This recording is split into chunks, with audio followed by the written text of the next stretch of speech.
Hi, my name is Yolanda Sturdivant, and I am going to be reading Jump Ball, You Can Play Basketball by Nick Falcald and illustration by Bill Dixon. I will also be giving you basketball tips that you can find at the bottom right corner of each page. Basketball is a fast and exciting sport to play and watch. You can play it indoors or outdoors. All you need is a hoop, a basketball, and some friends. A team scores by shooting the basketball through the other team's hoop. The team with the most points at the end of the game wins. Your team, the Wizards, is playing the Slammers today.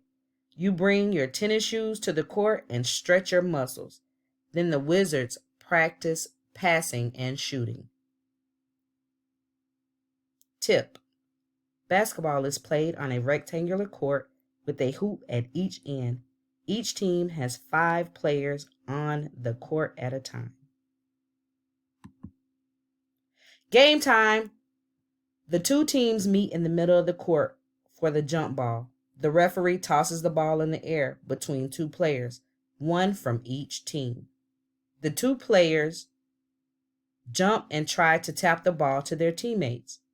The Wizards grab the ball first. Patrick dribbles it towards the Slammer's basket. Tip: a player moves the ball up and down the court by bouncing it with one hand. This is called dribbling. You also can move the ball by passing it to a teammate. Patrick passes the ball to Julie. The other Wizards move around to get open for a pass. Tip: the team with the ball is on offense. The other team is on defense. The team on defense guards the players on offense to keep them from scoring. The best way to play defense is by staying between the person you are guarding and the basket. Julie dribbles, stops, and passes the ball to you. You turn toward the basket and shoot. The ball bounces off the rim and the slammer grabs it. You missed, but it was a good try. Tip: once you stop dribbling the ball, you have to pass it or shoot it. If you start dribbling again, it is called double dribble. If you move more than one of your feet while holding the ball, it is called traveling. When you do either of these, the other team gets the ball. Now the Slammers have the ball. The player you are guarding dribbles closer and closer to the basket. As she's dribbling, you reach out and knock the ball away.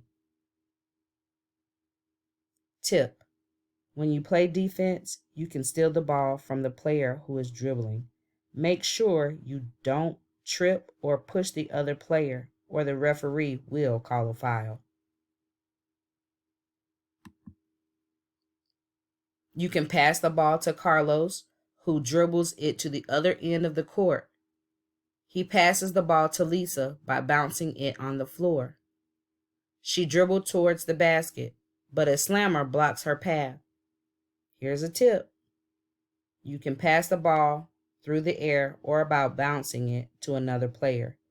When you pass the ball, aim for the chest of the other person.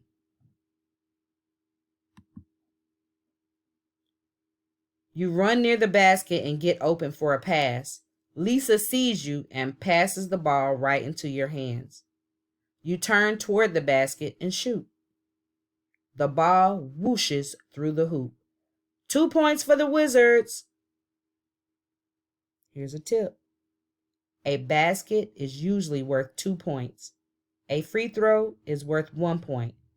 Bouncing the ball off the backboard sometimes can help you make a shot.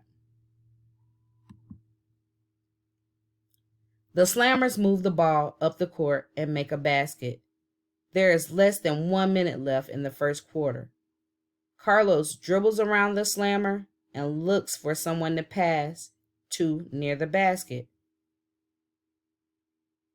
Tip: practice dribbling with your left hand and with your right hand to try to keep your head up. By looking ahead, you can see if your teammates are open for a pass.